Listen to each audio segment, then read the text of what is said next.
Hi, this is Yolanda Vanveen, and in this segment we're going to talk about how to plant a hydrangea. Now, hydrangeas are gorgeous flowers that bloom all summer, and they're great additions to your shade garden. If you live on the coast, you can probably put them in the sun, but if you live inland at all, you definitely have to put them in the shade. Now, my theory is if they look good when you go to plant them and the leaves are great, then just leave them the way they are. If it looks really ratty, then chop it down, chop a lot of the ratty greenery off, which I've done, and then there's little nodes all over where you can see that there's going to be new growth, so you want to make sure and leave those.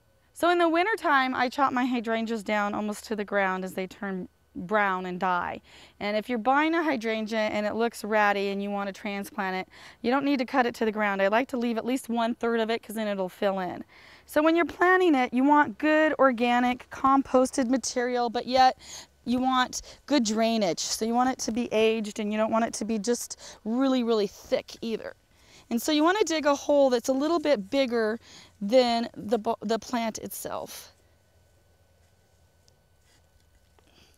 Now when I'm planting the plants too, I like to help stimulate some growth too. So just by breaking up some of the roots, it'll get it to grow real well again. Because if you leave it just a ball, then it's going to take some time for it to grow again.